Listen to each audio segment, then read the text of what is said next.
Okay, so we are going to do this one.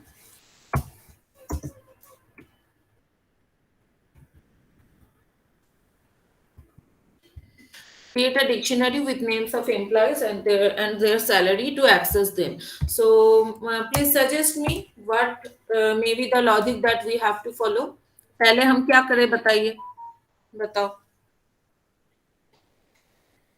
From what we should start?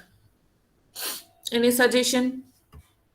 Ma'am, number of employees you want to Right, have. right.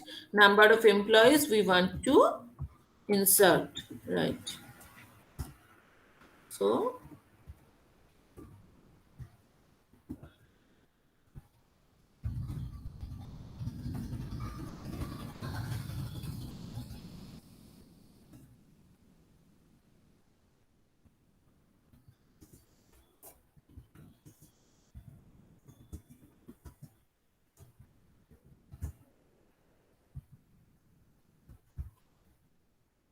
इसके बाद क्या करेंगे?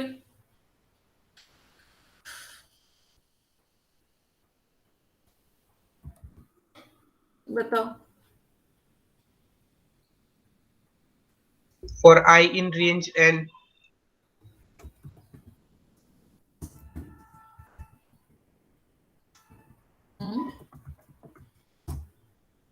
एक blank dictionary हमें पहले से create करके रखना नहीं है,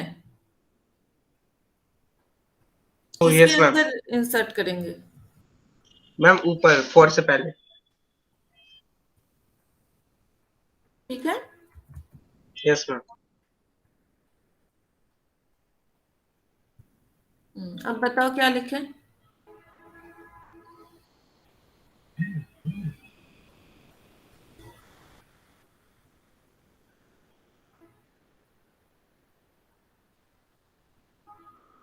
Name equals to enter the name of the employee.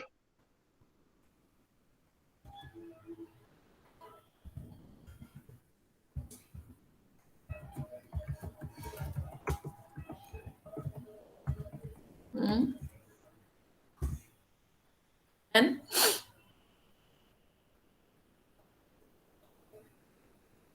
Salary equals to input.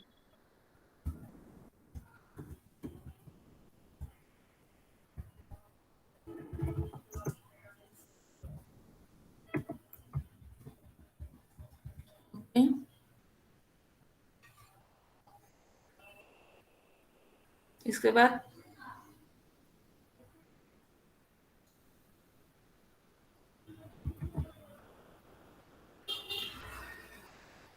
अब कैसे डिक्शनरी में एंटर करवाएंगे इसको?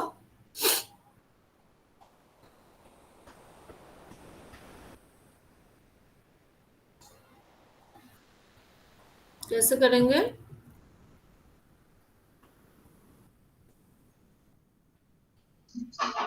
सही है. नाम के रिस्पेक्ट से ही सैलरी करेंगे ना? Yes ma'am. ओके. अब एक्सेस करेंगे मतलब you have to access the all the employees. पहले हम यहाँ तक प्रिंट करके देख लेते हैं हाँ कैसे डिक्शनरी हुआ है, वेदर इट इज करेक्ट और नॉट. यहाँ तक करके हम प्रिंट करके देख लेते हैं.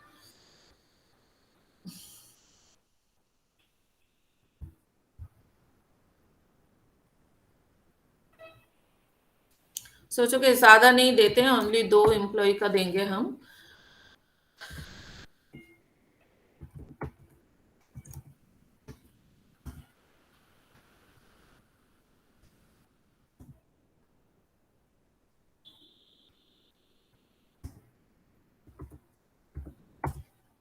ठीक है. तो इस डिक्शनरी को एक्सेस करना है. एक्सेस मतलब element wise accessing, just printing यहाँ पे नहीं बोल रहा है. We have to traverse the dictionary. So how we can traverse the dictionary? कैसे हम इस पूरा डिक्शनरी को एक एक एलिमेंट वाइज ट्रैवर्स कर सकते हैं? ये पार्ट तो हो गया, create a dictionary with names of employees their salary. ये पार्ट हो गया. अब ये पार्ट करना है and access them. Access them मतलब एलिमेंट वाइज एक्सेसिंग. कैसे हम करेंगे? पूरा डिक्शनरी को एक एक एलिमेंट वाइज ट्रैवर्सिंग करने के लिए क्या करना है हमें?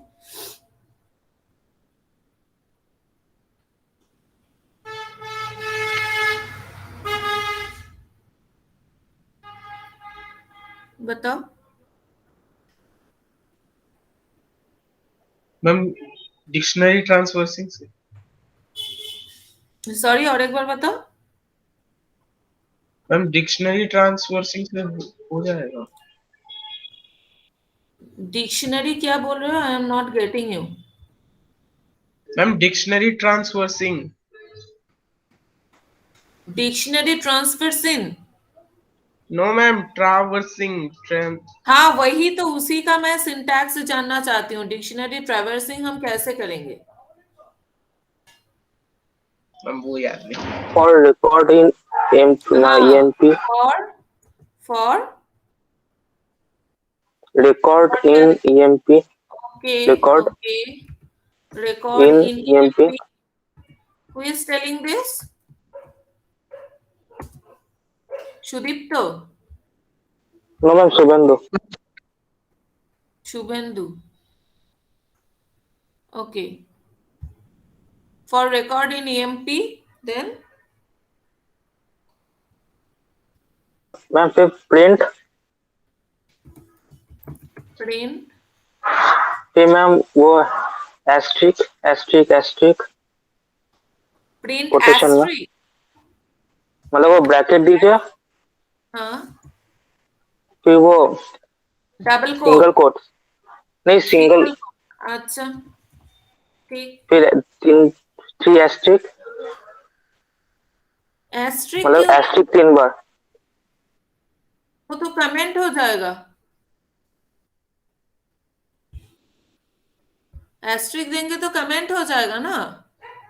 एस्ट्रिक क्यों चाहिए? मतलब सिंगल कोट तुम 3 बार डालना चाहते हो ना? सिंगल कोट 3 बार डालेंगे तो कमेंट हो जाएगा। तो why do you Ma'am, need? one more question, ma'am, where we have get the record. So, हाँ हाँ, वो बोल रही हूँ मैं। वो तो ट्रैवर्सिंग के लूप में ही इलस्ट्रेट किया गया था। शिवम, पहले ये बताओ, why you are giving 3 single quotes? Ma'am मैं नहीं दे रहा था, कौन बोल रहा था? बिंदु दे रहा था। शुभेंदु। अच्छा, शुभेंदु, हाँ, तुम बताओ। For what ma'am single you? Quote, 3 single quote देने से मैम कमेंट वो हो जाता है। स्टार का मैम वो स्टार देने का मतलब कह रहा है, स्टार टाइप होता है ना। हाँ मैम वो स्टार का ही बात कर रहा था। तो स्टार क्यों देना चाहते हो तुम सिंगल कोट के अंदर? व्हाट इज द मीनिंग, ये तुम बताओ। तुम कहीं से देख के बता रहे हो या खुद से बता रहे हो? मैम शुभेंदु, देखिए, इसलिए उसको पता नहीं है क्या, मतलब क्या बोलना चाहता है। मैम आपके ही कोड में ऐसे लिखा हुआ है, अभी देखो। हाँ, तो वहां पे डिजाइनिंग किया था शायद मैंने कुछ। देखो तो कहाँ से देख के बता रहा है। मैम एलिमेंट्स को डिफरेंट करने के लिए आपने किया था। वो डिजाइनिंग वाला बोल रहा है। वो 3 सिंगल कोट भी वहां से। अच्छा, ये विद इन डबल कोट के अंदर 3 स्टार है, तो उसी को पूरा उठा के बोल रहा है। देखो, ये सब सारा जो है ना, ये सब डिजाइनिंग है Suvendu. These things are not mandatory. Obviously you can design it, but you have to know ना कि किस चीज के लिए तुम क्या कर रहे हो। When I am asking बार बार के 3 स्टार क्यों देना है, you are not giving me the answer. That means ऐसा कोड में लिखा हुआ है तो ऐसा ही लिखना है हमेशा, ऐसा तो नहीं है। ये पार्ट जो है ये ऑप्शनल है, ये पार्ट जो है ये ऑप्शनल है, ये सारा जो है डिजाइनिंग है। ये पार्ट और ये part, this is the mandatory part, this is giving the key part, this is giving the value part. ठीक है, तो हम सिर्फ यहाँ पे अगर रिकॉर्ड और this did dot get record कर देंगे हो जाएगा। मैं तो सोच रही थी कि कौन दे रहा है आंसर इतना अच्छा।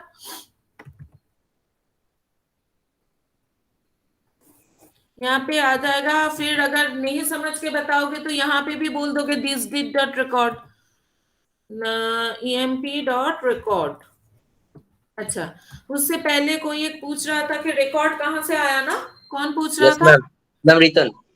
Okay, for record in emp, देखो लीस्ट ऐसे ट्रेवर्सल होता है, टपल ऐसे ट्रेवर्सल होता है, स्ट्रिंग भी ऐसे ट्रेवर्सल होता है, डिक्शनरी भी ऐसे ट्रेवर्सल होता है। Same type of code for record in EMP, for items in L, ऐसे हमने किया है ना, for I Yes, in ma'am. STR. ठीक है, उसका मतलब ये है कि जो भी तुम लिनियर डेटा टाइप तुम ले रहे हो, ये सारे क्या है, लिनियर डेटा स्ट्रक्चर है। लीस्ट टपल मतलब इसमें क्या होता है, बहुत सारे वैल्यू एक ही वेरिएबल में रहता है। लीस्ट में भी बहुत सारा वैल्यू रहता है, टपल में भी बहुत सारा वैल्यूज रहते हैं, स्ट्रिंग में भी रहता है, डिक्शनरी में भी रहता है। ठीक है, तो इस तरह के वेरिएबल के अंदर सारा वैल्यूज अलग अलग, सारे आइटम्स अलग अलग तुम अगर प्रोसेस करना चाहते हो तो इस टाइप का लिखना होता है। इसका मतलब ये रिकॉर्ड का मतलब होता है individual items of that thing. तो यहाँ पे तुम रिकॉर्ड दे सकते हो, आइटम दे सकते हो, आई दे सकते हो, मतलब this is a variable, any name you can give. लेकिन यहाँ पे फॉर के बाद जो लिख रहे हो उसका मतलब individual item of that data type होता है। ठीक है, तो यहाँ पे रिकॉर्ड मतलब individual item of the dictionary. अगर यहाँ पे लिस्ट होता तो individual elements of the list होता। अगर यहाँ पे स्ट्रिंग होता तो individual characters of that string होता। समझ में आया है रिटर्न? Yes, ma'am. ओके, तो फॉर रिकॉर्ड इन एम्प्लॉय ये वाला समझ में आ गया है। अब print record comma EMP dot record, अगर ऐसे हम प्रिंट करते हैं तो देखो कैसे आता है, आउटपुट देख लो। इस प्रिंट वाला को मैं कमेंट कर देती हूँ।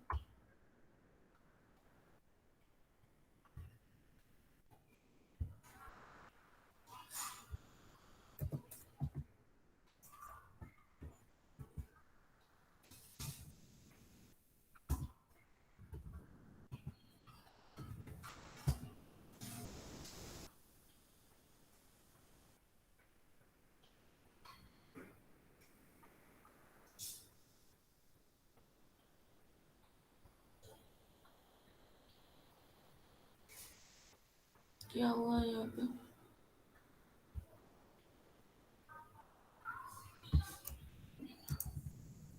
ओ अच्छा, गेट वेल नहीं लिखा, सॉरी,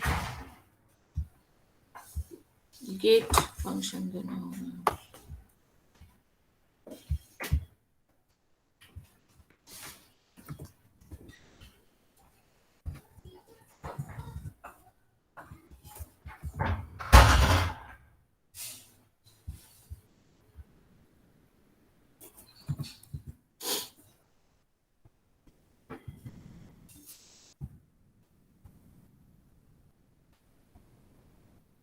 सी ऐसे आएगा, देखो अब इसको समझो। For record in EMP, EMP में क्या क्या रिकॉर्ड था, एबीसी वैल्यू, एबीसी की 3333 वैल्यू, आरटीवाई की 6666 वैल्यू। अब जब हम प्रिंट कर रहे हैं प्रिंट रिकॉर्ड इन ईएमपी, तो पहले रिकॉर्ड में क्या आएगा, ये एबीसी 3333 ब्लॉक आएगा। ठीक है, तो रिकॉर्ड जब हम प्रिंट कर रहे हैं तो की प्रिंट होगा, एबीसी प्रिंट हो गया। उसके बाद ईएमपी डॉट गेट रिकॉर्ड कर रहे हैं, मतलब इस रिकॉर्ड का जो वैल्यू है, गेट फंक्शन क्या करता है, इस रिकॉर्ड का अंदर जो वैल्यू है उसको वो देगा। ठीक है, तो ईएमपी डॉट गेट रिकॉर्ड कर रहा है, मतलब एबीसी के अंदर जो वैल्यू था उसको प्रिंट कर दिया। नेक्स्ट, फिर नेक्स्ट इटरेशन में क्या जाएगा, it will point to this record RTY 6666। तो रिकॉर्ड जब प्रिंट करेंगे इसका की प्रिंट हो जाएगा, आरटीवाई प्रिंट हो गया। Then emp dot get record, मतलब इस आरटीआई का जो वैल्यू है वो प्रिंट हो गया। समझ में आ गया ट्रेवर्सिंग? Yes, ma'am. किसी को कोई डाउट? ओके, मैं इससे थोड़ा आगे जाता हूँ। सोचो कि तुम लोग 10 एम्प्लॉइज का डिटेल इनपुट कर रहे हो। यहाँ जैसे मैं 2 इनपुट किया इसलिए 2 इनपुट हो रहा है, तो 10 दोगे तो ऑब्वियसली 10 हो जाएगा। अब मैं इसके आगे जानना चाहती हूँ, सोचो कि तुम कुछ एम्प्लॉय का नाम इनपुट कर रहे हो, इसके पीछे 10 एम्प्लॉयज का डेटा एंटर हो गया, उसके आगे तुम्हें क्या करना है, दूसरा कोई आएगा कि enter the name of the employee, तुम कुछ एक नाम दोगे, उसका सैलरी क्या है सिर्फ वो वाला दिखाएगा। ये कोड मुझे चाहिए, कर पाओगे? एक एम्प्लॉय का नाम पूछा जाएगा, सिर्फ उसका ही सैलरी दिया जाएगा, दूसरे का सैलरी नहीं आएगा, तो कैसे करोगे ये वाला? अगर मैं इसको थोड़ा सा ऐसे चाहता हूँ, क्वेश्चन सबको समझ में आ गया? No ma'am. For a particular employee I need to see the salary. इसमें क्या हो रहा है, यहाँ पे क्या हो रहा है, सारे एम्प्लॉयज का सैलरी दिखा रहा है ना।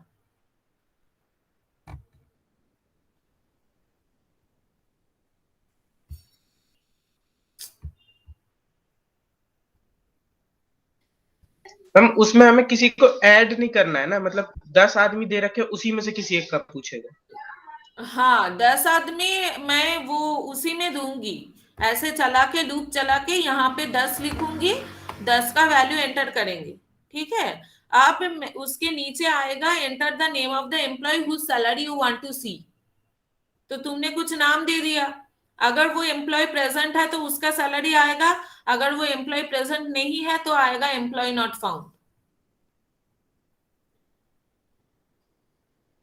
सोचो कि इसके नीचे एबीसी 3333 दे दिया, आरटीवाई 6666 आ गया, उसके नीचे तुमको बोला जा रहा है enter the name of the employee, तुमने डाला एबीसी, तो आउटपुट आएगा ये वाला। ठीक है, अगर तुमने डाल दिया एमएनपी तो वो तो नहीं है, आउटपुट आएगा एम्प्लॉय नॉट फाउंड। क्वेश्चन समझ में आया है ये बताओ? इतना इजी क्वेश्चन, अगर क्वेश्चन समझ में नहीं आया तो मुश्किल है, क्वेश्चन पढ़ के कैसे समझोगे? एक एम्प्लॉय को सर्च करके उसका सैलरी दिखाना है, सिंपल। क्वेश्चन समझ में आया है या नहीं? यस मैम, आ गया। Yes ma'am. तो इसको कैसे करोगे? What should be the method for that? Let me give an assignment for that. ठीक है, इसको सॉल्व करके असाइनमेंट में डाल दो। I am giving the assignment.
This will be the question.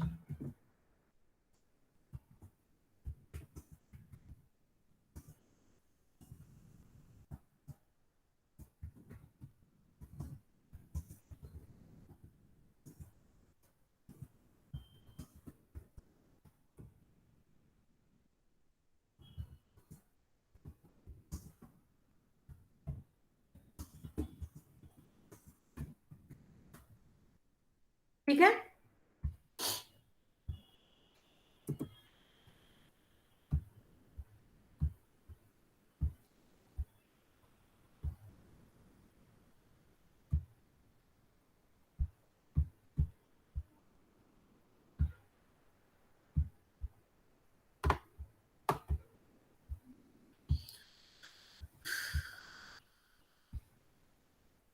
इसको एग्जीक्यूट करके असाइनमेंट पे डाल दो। Okay, now any question from तो ये भी एनीबॉडी सकता है ना कि अमंग फिर यू? एक ही नाम के दो वो एम्प्लॉय हो तो? डिक्शनरी में हो सकता है क्या? ऑब्वियसली हो सकता है, but if you are taking name as a key तो वो तो डिक्शनरी सपोर्ट नहीं करेगा। For this question you may assume that एक नाम का एक ही एम्प्लॉय है। यस। एक्चुअली नेम को की जैसा लेना ही नहीं चाहिए, एम्प्लॉय कोड या ऐसा कुछ होना चाहिए as the key. Yes ma'am. ठीक है, लेकिन क्वेश्चन में नेम की है तो ऑब्वियसली रिपीटेड नाम नहीं होगा। Okay, anything I else have to got the ask? meaning of the JSON, ma'am. It is such a, means such a thing that if a sentence has been given, it will convert all the elements in a single quote. Okay. So can you please send me the code from where you are taking this? Yes, ma'am. I am class के sending. बाद मेरे WhatsApp में. Yes, Okay. ma'am. Yes, ma'am. Okay. Anything else you want to ask anybody? No, ma'am. Okay. Now all of you may leave the class for now. Thank you all for joining the class. Ma'am हाँ बताओ संदीप. मैं बोल रहा था कि अब से daily जब असेंबली होता तो आप उसको 8-10 से करते तो क्लास सही सही चलता.